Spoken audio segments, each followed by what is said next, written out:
Okay, so now comes the easy part. We've built all the components of the particle system. We just got to tie it all together. We just got to create instances of the class and get them working. So what I've done here is in the main class, I've created an instance of the emitter class, and I just called it test because it's my test emitter. I've also created a couple sprite sheets to store the images needed, my particle image and my emitter image. I may not use them, it depends on what I'm doing at the time. And then down in load content, I've loaded a couple images that I stored in my system. One called, they're called ball.png. They're both loading the same image just because I only loaded one image in this demo. If you want something else, you can. That's up to you. Basically, this is a ball. It's the bomb from Halo 3, or I think it is. Just found the image online, and that's the image that I'm using. The particle image. Sorry, I've set up the emitter image for the destination rectangle for the emitter image, which is going to temporarily just put it at the mouse point of my mouse, or the location of my mouse, and give it the width and height of the emitter image itself. Why not? I could have just put it at the top left corner if I wanted, but I just tried to do something a little bit different here. And now that I've created that, I need to finalize the test emitter and add all of its parameters. I need to call the constructor for the test object. So I have 3 different versions that I'm going to show you. So here's the most obvious one, is the upward volcano style of image of a particle system. And basically I have aligned all these things to follow the same alignment as the emitter. So if you jump back to the emitter class here, and if we look at the way that I structured it here, the same structure exists right here. I've lined up everything so it coincides, so you don't have any surprises or anything like that, so you can flash back and forth.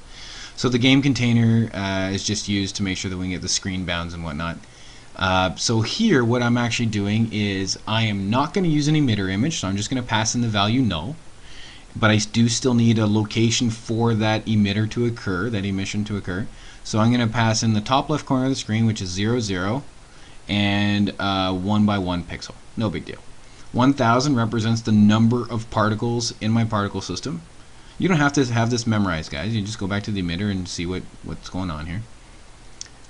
16 represents the number of milliseconds, so the launch frequency, the number of milliseconds that need to pass before we can launch more particles. 5 represents the number of particles to launch every launch time, every launch frequency. True represents whether it's a cycling particle system or not. So do we want it to recycle? And then we have our particle data. So the image for our particle, and then we have our rectangle for the particle itself. So I've set it up to be, sorry, not the rectangle, just the width and height. 1/4 of the original width and height of the particle system. Or sorry, not of the particle system, of the emitter object, the original particle image. And then I have a transparency value of 1, so it's completely opaque. True represents whether it's colliding with the wall, so I have collisions turned on right now. The first value right here, 130 and 0, those represent our, let's just go into this so I don't mess this up. Those represent our gravity and our wind. So gravity is 130 pixels per second, and wind is a value of 0. So we have no wind going on here.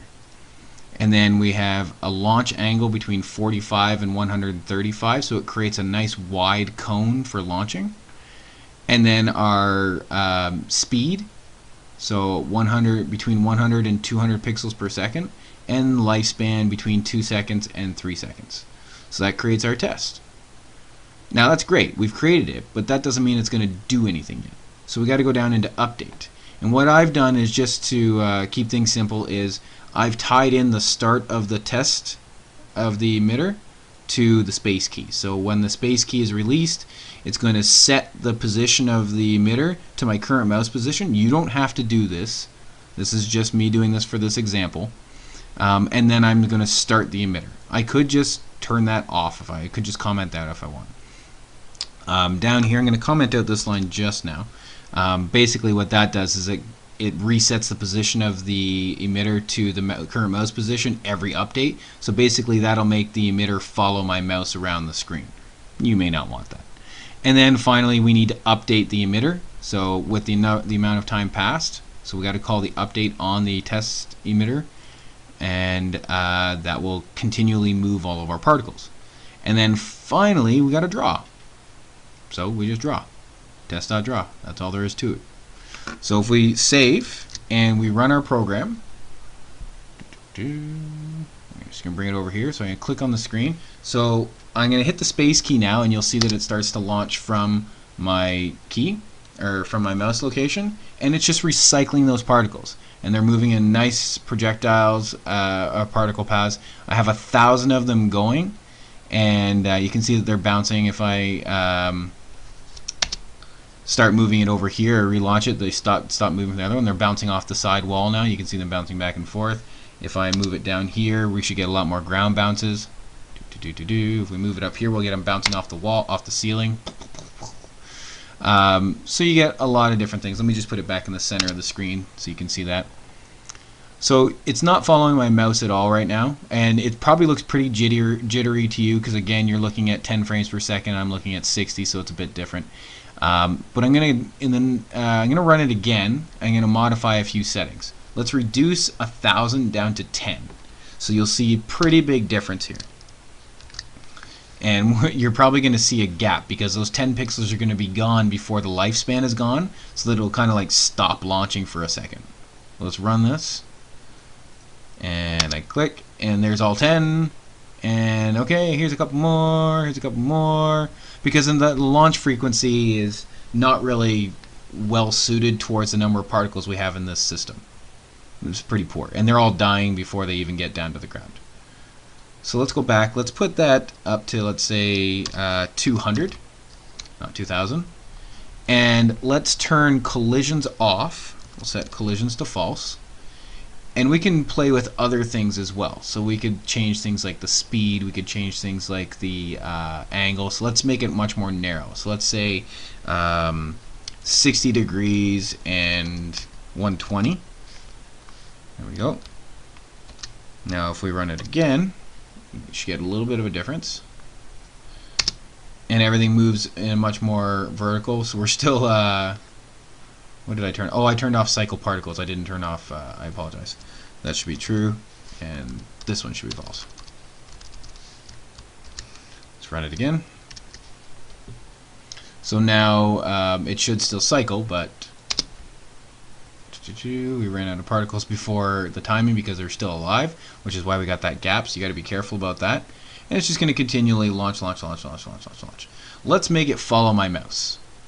So all I'm going to do is uncomment this line that updates its current position to my mouse location every update. And now watch, as I move around the screen, it'll probably still look choppy to you because you're 10 frames per second. And now you can see that, come on, give me some more particles. My goodness, we need more particles. But it's kind of following my mouse, and you can see it going along. So you can do some pretty cool effects with this, but that's pretty straightforward and easy to do. Now what I'm going to do is I'm just going to comment out this one, and we're going to uncomment the explosive one so you can see the explosive version. And we're going to run this, and it's going to explode from my mouse point, and you can see you got quite a good explosion there, and they're moving a full 360 degrees here, but it only works once. It's not a cycling system. That's it. That is our entire particle system. Everything to do it. We have our particles, we have our emitter, we've tied it together, we can create different versions of it, we can do lots of cool effects. It's all up to you at this point, so see what you can do with it and have some fun.